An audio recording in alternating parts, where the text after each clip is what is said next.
عارف ليه ربنا بيحاسب الإنسان وما بيحاسبش الحيوان؟ علشان خلق لنا عقل. انا كل ما اجيلك بسمع اللي بيوجعني، بسمع منك اللي بيعذبني، بس اوعي تفتكري اني مش هجيلك تاني. انا كل اللي بيوجعني بحب اسمعه، كل اللي بيعذبني عاوز اسمعه، لاني استحقه استحقه استحقه.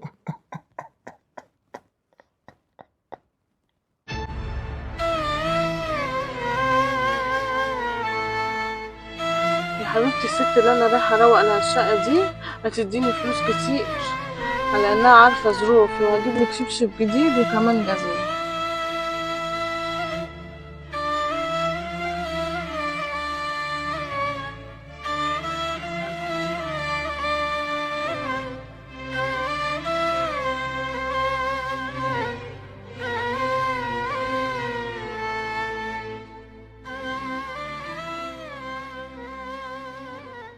امبارح لما قلت لي انك كنت في كلية طب وما كملتيش، انا زعلت، لاني عارف الطالب بيتعب قد ايه عشان يوصل لكلية زي دي. فممكن تحكي لي ظروفك؟ معلش يا حسام بيه، أنا مقدرة لطفك ونبلك وطيبة قلبك، لكن في حاجات في حياة الإنسان يبقى مضطر يحتفظ بيها لنفسه. حسام بيه، ده الود وده يجيلك صوابع العشر شمع عشان يرضيك. والله يا ام جميله، انا عمري ما شفت حد من عيله الهواري بيذل نفسه عشان يرضي حد.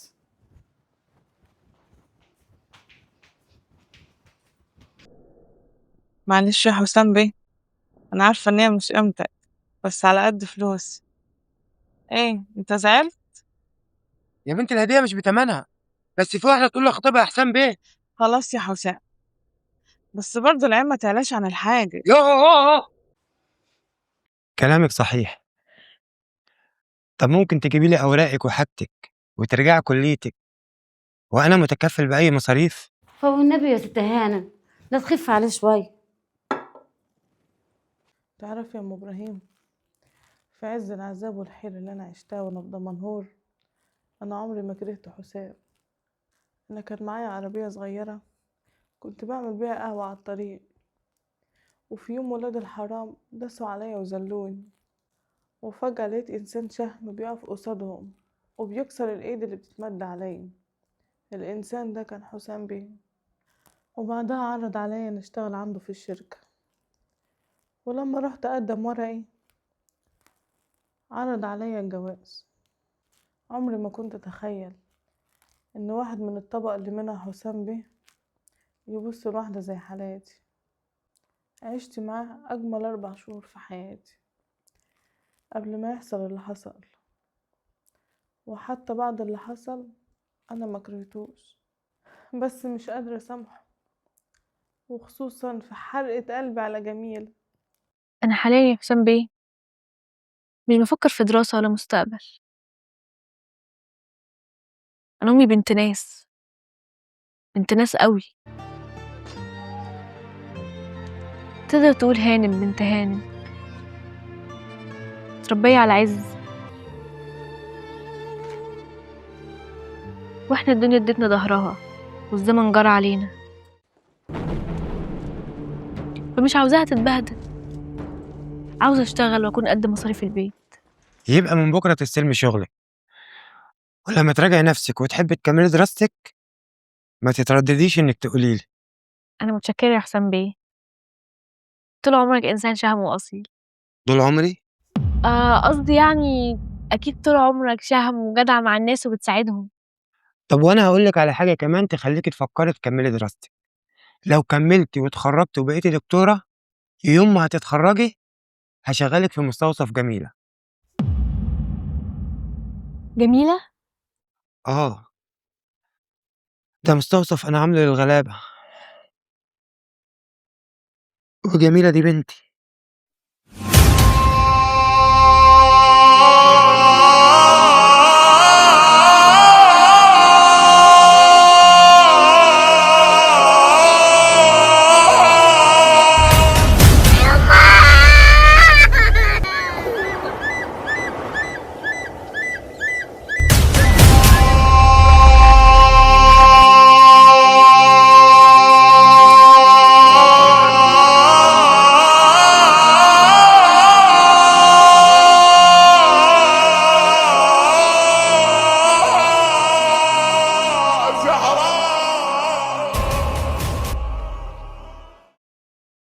حاجة يا حسام بيه؟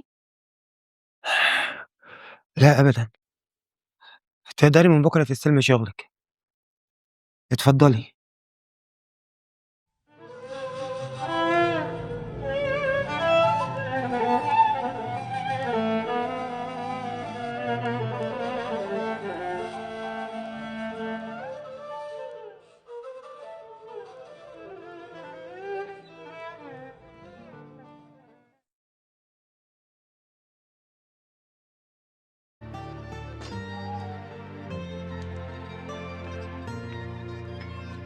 سيب الاكل يا نورهان، انا ظبط عليه البوتاجاز عشان ما تبوظهوش.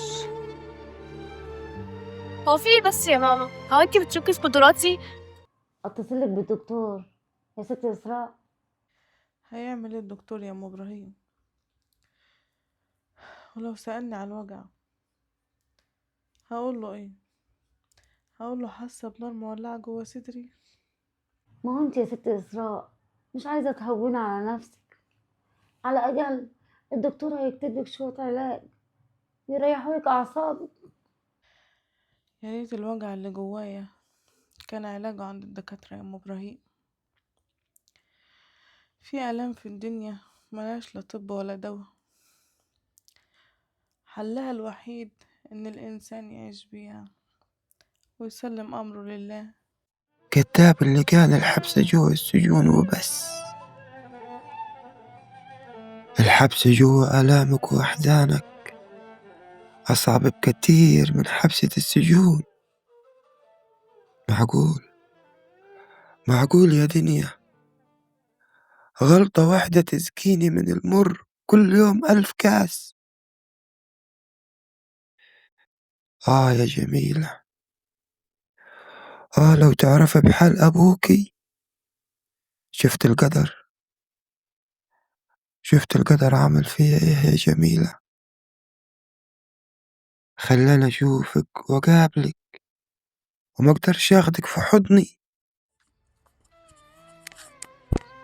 النبي يا عمو ماما تعبانة أوي، محتاجة نروح للدكتور، ممكن تيجي تساعدنا؟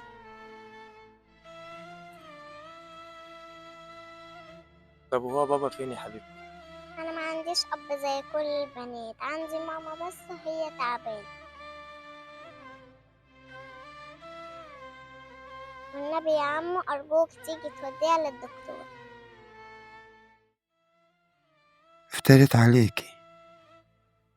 افتريت عليكي قبل ما تيجي للدنيا، عشان كده ربنا حرمني منك. بس أعيش في الحرمان ده لحد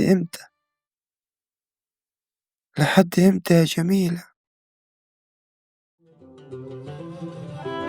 لهيب النار في قلبي والليل عليا طال، عايش في جرحي لوحدي ما بقتش اشوف نار. يا دنيا المر فيكي طعمه ولا الصبار، الملح ساكن جرحي والدمع في عيني نار.